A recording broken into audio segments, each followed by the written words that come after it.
All right, we are alive, Shelley. Welcome.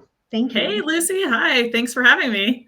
Thanks for joining me on my experiment. You and I are experimenting extra today so this is live recording. I will not be editing. I will not be changing anything.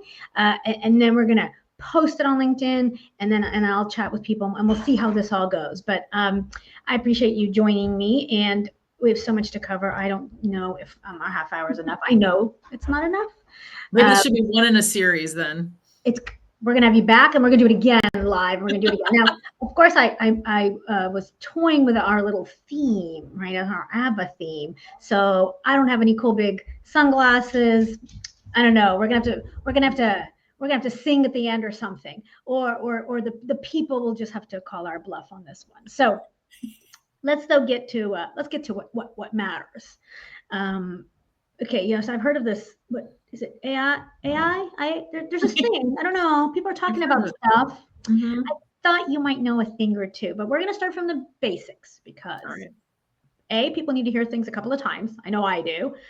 B, AI is inherently confusing right now, for sure. And C, tech automation for the legal community is always a little hard to keep up with because we all have busy day jobs. But you're at the epicenter. So take us back to Copilot. And by the way, Shelley, CLO of GitHub, hello, terrible at this stuff. So tell us who you are, tell us what you do, and then take us back to the beginnings of Copilot. Awesome. Well, your technology broke up there a little bit, but I think I heard you. I will tell you who I am and take you back to, there you go. Gosh, 4 long years ago.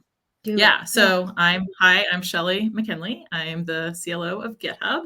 GitHub is a developer platform where developers around the world go to collaborate to build software. I've been a Microsoft employee for a long time. That's where I had the pleasure of meeting you the first time. It was a long time ago. I mean, I don't know if we'll ever say how long it was, but it was a long time ago. We were babies. Babies. And I've been at GitHub for about 4 years, and the 4-year mark is actually pretty important because I started at GitHub like the day before GitHub Copilot released to tech preview.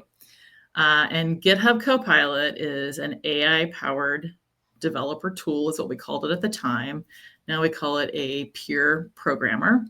And essentially what it does is it takes essentially ultimately natural language prompts to generate computer code. So for example, create a function that converts Celsius to Fahrenheit. That would be a really basic example. And you just say that in English or in French or in Spanish or in whatever your language you like to speak that's, not computer programming language, and it can convert that for you. So ultimately the idea is it really just shatters the glass ceiling of becoming a developer so that everyone can participate in the creator community.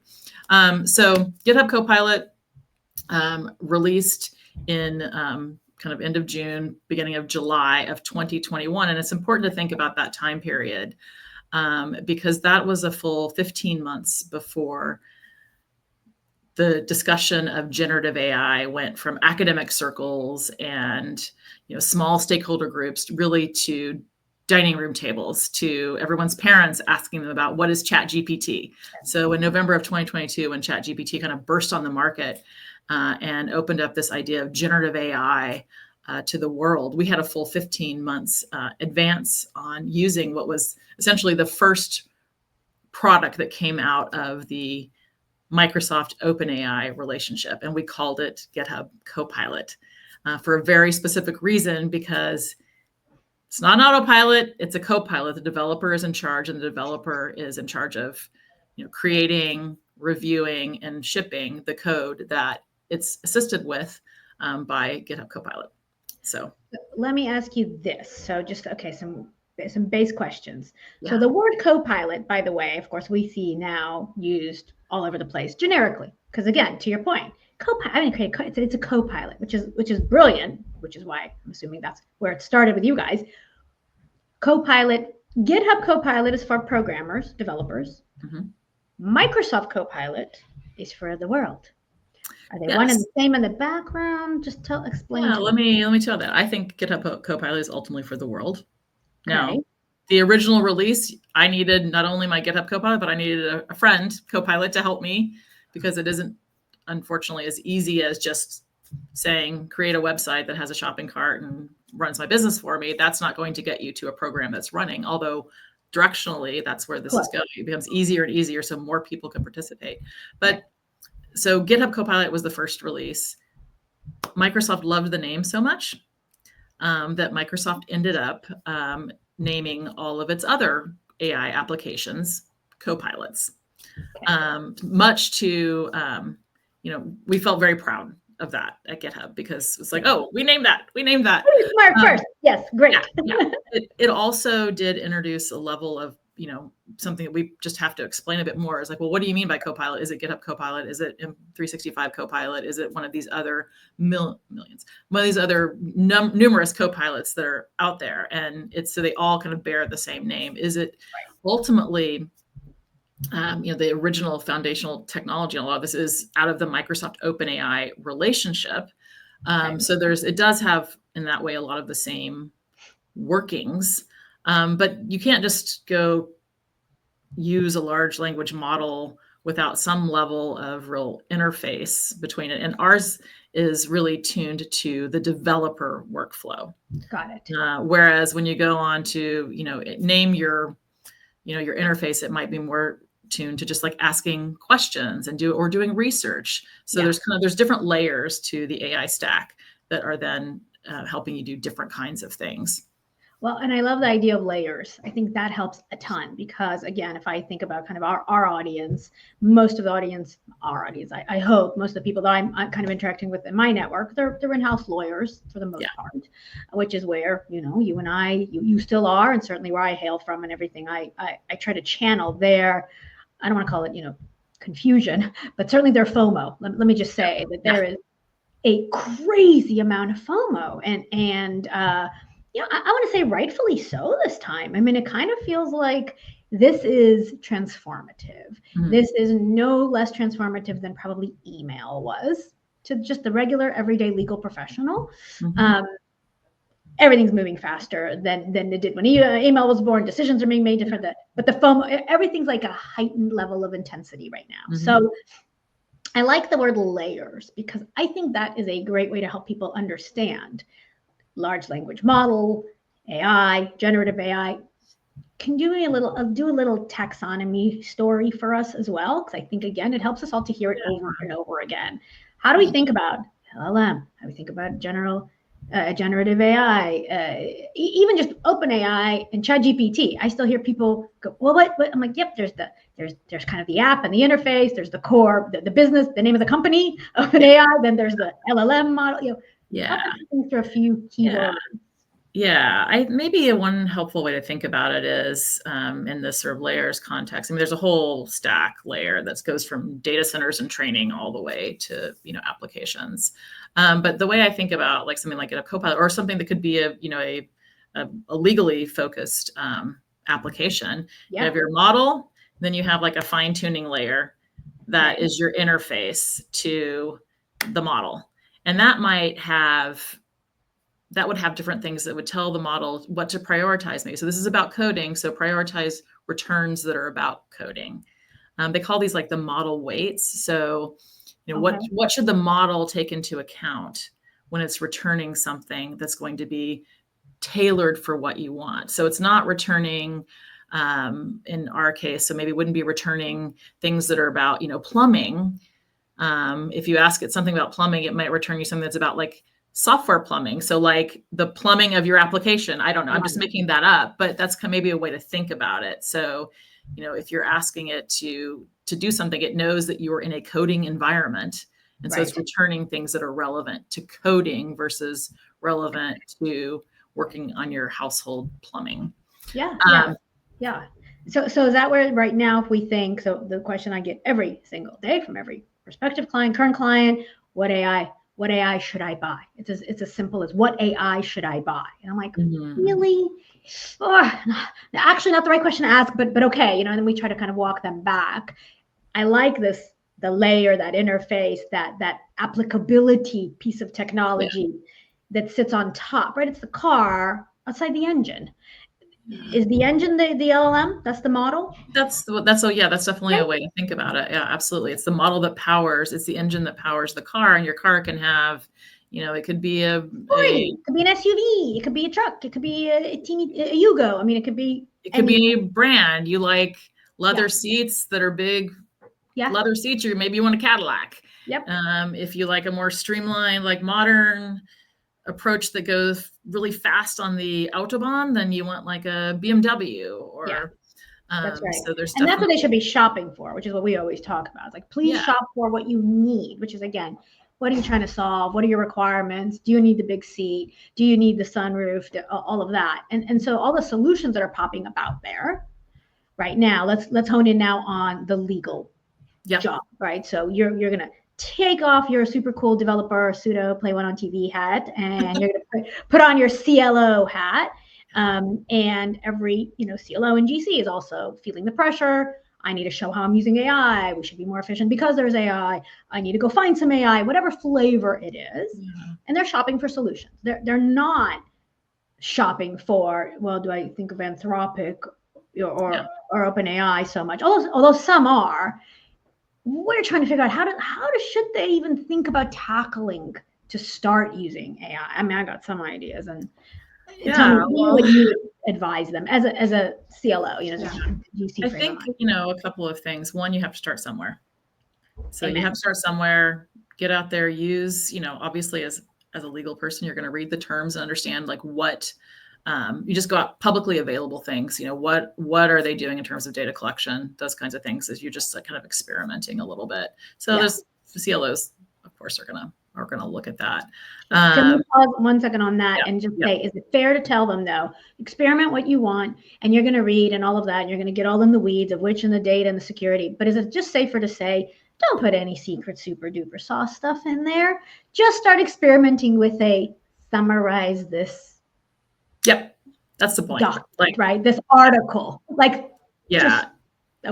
yes. Safe. And so, ultimately you'll get into like, what are the kind of enterprise grade services and what are the sort of more consumer services, et cetera. But it's important to get out there and just experiment a little bit, but maybe you don't want to go and, just start just putting your secrets into something that's publicly available without thinking about it. But I'm not worried about this audience for that. Correct. Hopefully they're going to err on doing nothing. And you're like, no, it's okay. Yeah. But also let's like also not get over hyper about, like the everything is the Department of No, because I think lawyers should not be that way. I think lawyers have a real opportunity to lead in this, and recognizing that, your clients are using this, whether you know it or not, and they're out there experimenting with all kinds of things. So not on like how do lawyers themselves use AI, but how do they empower their businesses to use AI? It's very important that you're thinking right away, or hopefully have already been, about how you are ensuring that your businesses are able to use AI, because they're going to do it whether or not you let them.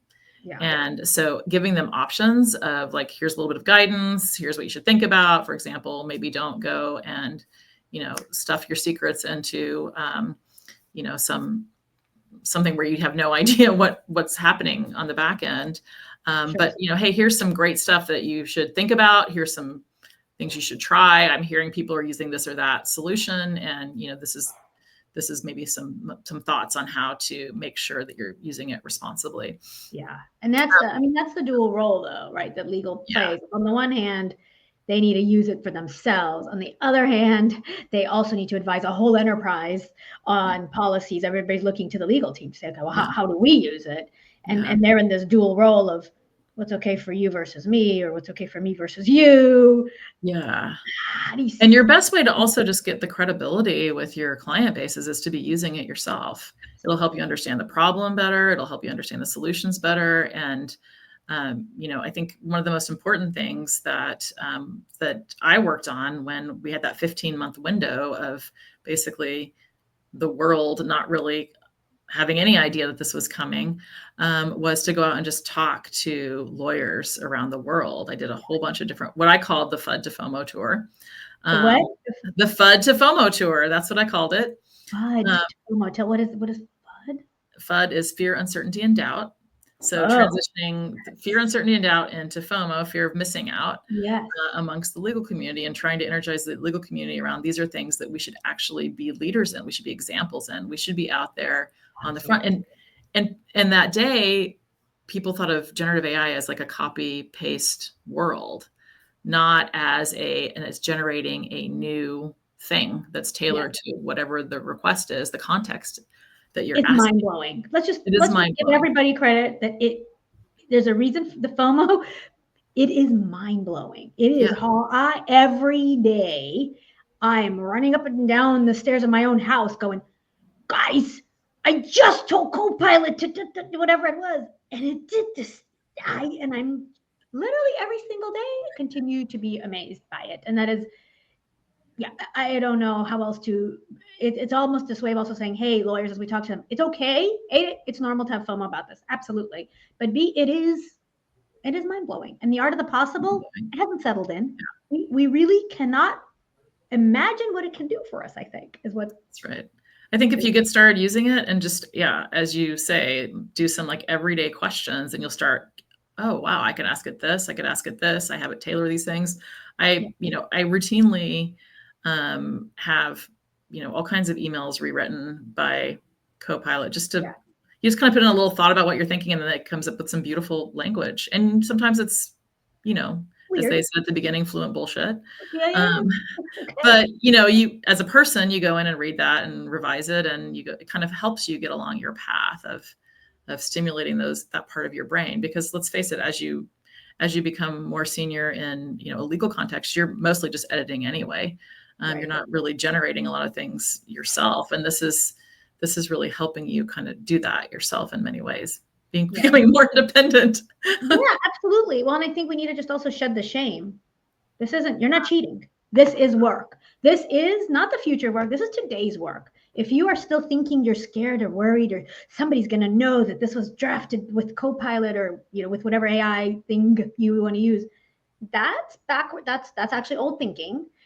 Now, it could be that you're in an organization that still that culture is there, but you have to lead. I love what you're saying. I feel like this is really the time legal can lead. Some of the other tech stuff was like, it was a far stretch. I think you're spot on. So, okay, let's talk about some actual day job examples where lawyers can start. You talked about one. Help me rewrite my email. That's a perfect one. I think people have heard it. I still think they don't actually know how, what and how, but that's one example. Check. I mentioned summarize a long article. God knows there's so much good stuff in general out there. Not even about AI, but now so much stuff about AI you can't keep up without AI. Is that fair? Yeah, it is. The world's moving a lot faster because other people are using AI. So our world has to catch up with that. And, we talk a lot about, oh, wait, we're getting replaced. There's so much more work that's being generated that we have to get on top of, that we're not even close to having less to do, actually. Yeah. Can we, and this whole getting replaced, I mean, just to digress for a second, I remember the days when outsourcing, that was the big thing.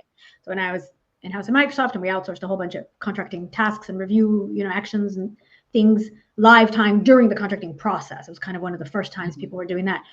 What? And how are you going to make sure? And is it going to be good enough? And what if things slip through? And I can't believe it. And quiet undertone of, what are we going to do? And where's all that work going to go? All of that. I think that is exactly the same conversation we're having right now. And to me, AI is the next iteration of smart resourcing. It is the next iteration. That's right. And I think, Lucy, the important thing here is also that, back then, and I remember that meeting so well with you, it was one of my first meetings at the company. I've talked about it a number of times. Yeah. But we also had a little bit of time to kind of think about how we were going to catch up, and if we were eliminating some of these things to be faster, and that was great. And we did that over a long period of time. Right. I think it's just important to understand right now is that this is going so much faster that the window to sort of fall behind and catch back up is just so much shorter. So that's why it's so important just to get started, so that you're not thinking, oh, I'll wait and see how this pans out in a couple of years. And then we could have done that in the old contracting world. Yeah, we'll catch back up. It'll happen. But we don't have those times of windows right now to fall behind. We really need to be keeping up in a much quicker pace. Right. Because with other resourcing models and ways of thinking, it was all still dependent on people. Our people, third party external people, law firm people, ALSP, overseas people. It was still moving around work from some people to other people, enabling people whose work was gone. Now it was still all people. Suddenly there's this weird, like, you can't touch where the work is being done. And you're right. It's so fast that it's leapfrogging. Yeah. I like what you're saying. This is not a let's wait and see let's see if emails are going to stick. I'm going to keep using my pigeon. Yeah. Pigeon. This isn't that. For anyone who was around in that time, think about how, and I mean, I caught the tail end of this when I started practicing and sort of heard about it. I don't think I was actually practicing when this was happening, but all the discussions around, can we actually use email, or will that break attorney-client privilege? Oh, yeah. It took there's some crazy, I have this in one of my articles, I can't remember which one. I want to say 2 years for the ABA to come out with an opinion. It was like a crazy amount of time for the ABA to say, it's okay.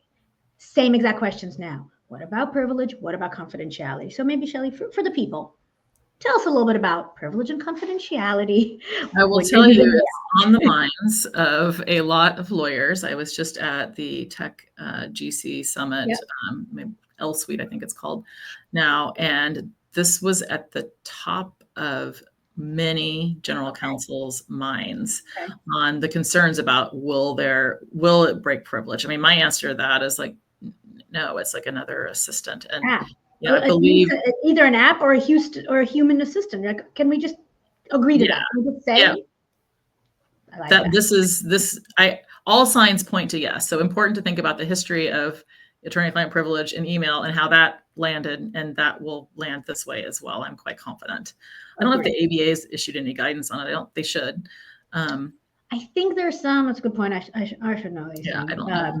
We'll take some action. But the concerns about recording things and how how it creates more documentation. We had all of those same things with email, and it required new ways of discovery. E-discovery came about, right? And all the ways that went from lawyers looking at every single document and producing documents to other ways to be able to cull through documents to determine what's responsive to a discovery request, for example. This is all going to catch up over time. And I take comfort in the fact that we've seen it happen before. These transitions happen before. And we know that ultimately it's going to land somewhere that's going to enable our profession to be able to use this type of technology, because frankly, we're not going to be able to stop it anyway. And so sitting around and waiting until that happens means that you're going to be behind. Yeah. And so there is some risk that you should really be willing to take for a bet on the future that is coming. Yeah. Yeah. So what we've done, and just our kind of our last few minutes here, we also see indicators, and I think this is helpful for internal teams to kind of embrace and appreciate that there are some realities. If you are worried right now about recording an introductory call with some external with a third party, that's probably an indicator that things might leapfrog you, right? If you're still worried about electronic signature in contracts, and I'm not being facetious or being judgmental, I am telling facts, right? That we see this every day still. Well, there's the hesitation and I don't know, electronic signature. I'm like, that's an indicator.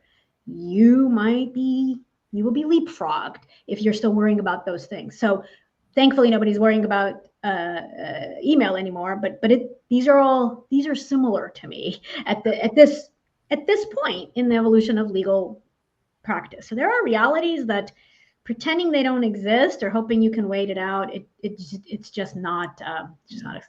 Waiting for certainty is not a strategy now to be successful. I love that. Waiting for certainty is not a strategy.